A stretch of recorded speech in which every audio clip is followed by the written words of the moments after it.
nagkaroon po ng coastal uplift pagkatapos po nung malakas na paglindol, magnitude 6.9. Kaugnay po niyan, makakausap natin si Dr. Teresito Bacolcol. Siya po ang director ng FIVOX. Good morning po sir, si Xander po ito at si Angel. Good morning! Yes po, good morning din po sa inyo dalawa.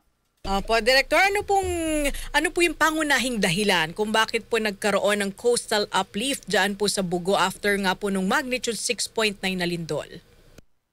Okay, so basically yung Bugo Bay Fault is horizontal yan, but in some areas kasi meron ding in some parts of the Bugo Bay Fault may umaangat yan. So ang pag-angat umaabot ng yung QRT natin, yung quick response team nagsasabi na umangat ng 1 meter.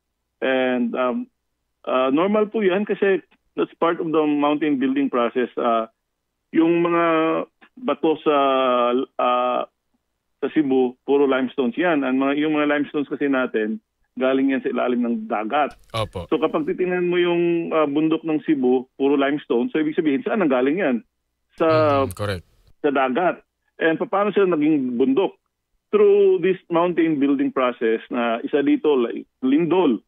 So if you have 1 meter, ngayon ang umangat is 1 meter. Opo. But if you keep repeating the same activity, the same event, say 1,000 times, aabot talaga yan, aangat yan.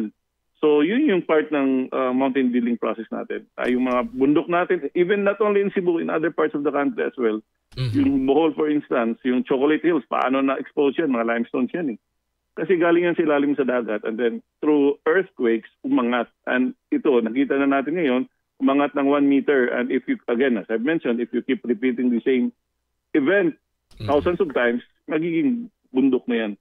Opo. So para lamang po dun sa ating mga kababayan na baka po nalilito ano ho yung coastal uplift, ibig sabihin po yung bahagi ng Dalampasigan, dyan po sa barangay Nailon.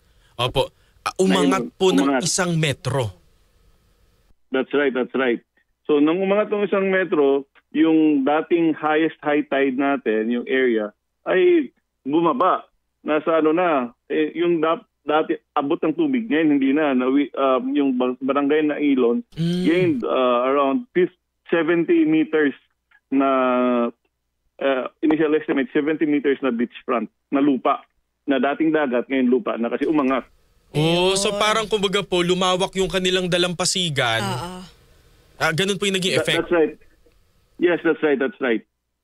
Kasi hindi naaabot ng tubig eh. Kasi umangat. So na-expose na yung dating underwater, na-expose na. Pero ano po, Director, yung epekto po nito or pang matagalang epekto sa mga residente po, lalo na sa mga nakatira dyan po sa malapit sa Dalampasigan? Ang maging epekto sa kanila is that kapag meron silang mga bangka, magdadak na sila sa mas malayo na. Kasi nga, hindi na makakaabot doon sa dating, kung may pier doon, for example, they have to construct another pier. Kasi nga, yung dating tubig, lupa na ngayon. Opo. Meron ho ba silang dapat pangambahan? O dahil po sa inyo pong pag-aaral, ito nga po ay normal occurrence kapag ka may lindol, yun ho ba, dapat ho ba nilang ipag-alala pa? Well, again, hindi naman nila dapat ipag-alala kasi for one, ngayon, hindi na babalik yan sa dati pa. Nangyari na rin yan sa Bohol noong 2013. In fact, wider pa yung yung lupa na na-expose. So, wala naman silang dapat they have nothing to worry about. Ang ano lang nito is yung aftershocks na they have to make sure na kung may malakas na aftershock, yung bahay nila na nasira or hindi totally nasira during the main shock, baka masira during the strong aftershock. But kapag dito naman sa coastal uplift, I don't think may kailangan silang alalahanin. Opo. No, Director, dahil nga nabanggit mo yung aftershock, dahil nakakaranas pa rin po ng aftershocks yung mga kababayan natin dyan sa Bugo, pwede bang masundan pa? Or pwede pang tumaas kasi 1 metro, dahil sa mga aftershocks, posible bang tumaas pa yan? Or madagdagan pa sa iba pang lugar? Hindi na po. Kasi ang nakapag-produce naman ito is yung magnitude 6.9 event. Yung mga aftershocks naman natin, mahina na lang yan. So, hindi na yan madagdagan pa. May epekto po ba ito, Director, sa Bogo Bay Fault? Actually, Bogo Bay Fault yung nakapag-produce nito. Kaya as a result of the motion of the Bogo Bay Fault, may ibang parts na umangat. Okay. Meron din po ba itong pagkakaiba, Director, dun sa coastal uplift na binabanggit niyo po kanina doon sa Bohol, saka yung dito pong bago lang sa Bugo? Yes, again, the same, almost the same process umangatin yung sa Bohol. It's just that mas malaki doon kasi ang motion kasi doon is purely vertical. Dito naman sa Bogo Bay Fault, ang motion is horizontal, but in some areas may vertical displacement tayo kaya umangat. But mas malaki lang yung na-expose doon sa Bohol kaysa dito sa barangay na Ilon sa may Bugo City.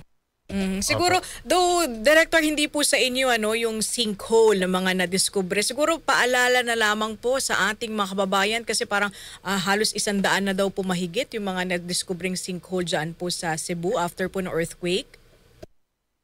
Okay, so paalala natin sa ating mga kababayan na again, if they, kapag may makita silang sinkholes or yung kung siguro bahay nila ay malapit sa sinkhole, kailangan sila lang mag-seek ng advice sa MGB, Mines and Geoscience Bureau, para maging aware sila kung ano dapat gawin. Kung yung bahay naman nila ay may visible cracks or visibly weakened as a result of the Mag 6.9 event, then kailangan din nila magkonsulta sa kanilang municipal or city engineers and seek for their advice. Kasi structurally compromised building should not be reoccupied unless certified safe by civil engineers. Opo. Maraming salamat Thank po you sa inyo, po. Dr. Teresito Bacolcol. Thank you, sir. Yes, sir. Maraming salamat din po. Nakausap po natin si FIVOX Director Teresito Bacolcol tungkol nga po dun sa magnitude 6.9 na lindol na nagdulot po ng coastal uplift. Umangat.